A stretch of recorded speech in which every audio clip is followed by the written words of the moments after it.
Hey, I'm Anthony. Welcome back. In this video, I'm going to quickly share a few things that I've learned about implementing tiny habits and making sure that they're actually tiny.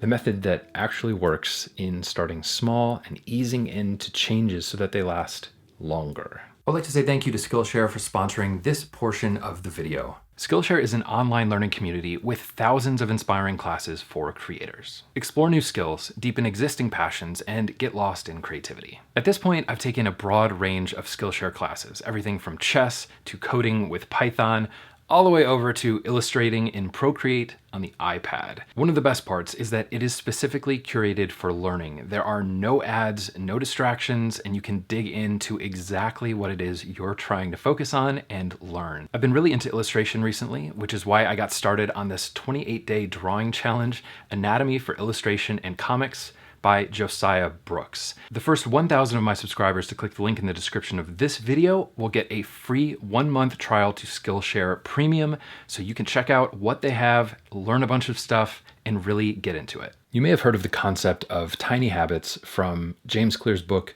Atomic Habits, or the self-titled Tiny Habits book from BJ Fogg. But either way, it's really all about doing very small changes over long periods of time. It's not changing too much too quickly so that it becomes overwhelming or too much to deal with.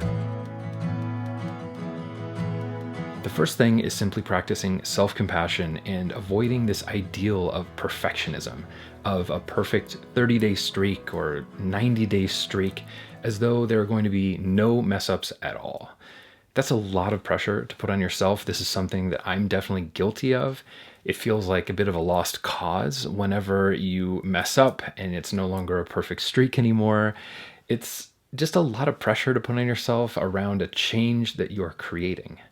It's important to remember that it's always easier for things to stay the same. That's this element of equilibrium that I mentioned, where anytime you make a change for the better or for the worse, you're breaking the current status quo. You're leaving what is comfortable. Even if it's not super comfortable, you might be comfortable with that discomfort or that type of discomfort. So really lowering the expectations around perfectionism and needing to do everything right is incredibly helpful as much as you can practice it. The second thing is implementing tiny habits that are actually tiny. And this is one of those things that can be incredibly deceptive. For example, if your goal is to cook one healthy meal every day, but right now you're not cooking for yourself at all, that's a bigger change than it seems. Not only are you changing the way you're eating, so you might be getting fewer calories, fewer foods of the things that you're used to eating, and your body is going to need to adapt to some of those changes, but you're also implementing a change to your schedule and the amount of time that you're willing to commit to the food you're making. So you're spending more time cooking, preparing. You're also changing the diet and what your body is expecting to get. So that's going to be a change that has some friction as well. It's never just one thing. What I've found is that this problem tends to compound exponentially when you start adding in other factors as well. If you start exercising at the same time as you starting a new diet, your body is going to both be burning more calories than you're used to and eating less, which creates a huge change in opposite directions for your body in terms of what it's comfortable with and what it's expecting, what it's used to, etc. And so by changing both of those things at the same time, it's not actually a tiny habit change. You're manipulating all of these things that is going to throw your equilibrium into chaos. And in order to be able to push back against the change that you're making so that it's sustainable, it's really important to just really focus on one area at a time.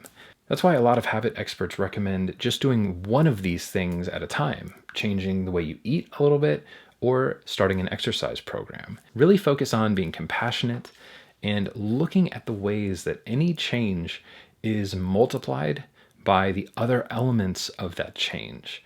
That's something that I found helpful myself, and just taking a more gentle view on all of it. This third thing is really just another example that's particularly relevant to me. I got this 1950s typewriter not too long ago because I wanted to see what it would be like to write ideas on a typewriter that isn't connected to the internet, that doesn't have any digital distractions whatsoever. In a way, I sort of expected myself to just take off and be able to write really fast on this thing.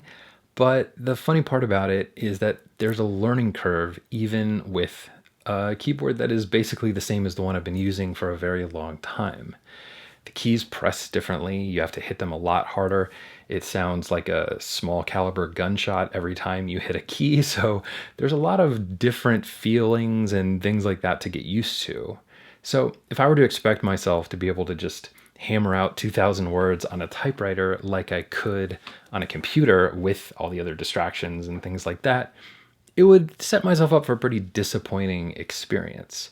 So not only am I learning to write again on something like this, but I'm learning to do it in the way that, it was meant to be done. So I know that we're still early in the year and during a time right now when everyone is wanting to get things back on track with the whole pandemic and all the other things that have happened in the last couple years. But now more than ever is the time to be gentle. What I'm working on practicing right now is taking off this expectation of perfection, really allowing myself to be just present with myself and not putting so much pressure on everything I do in order to do it more peacefully and enjoy the process a little bit more. I hope that's something that you can implement in your own life as well and step into. Take the pressure off and make the changes actually tiny when you make them.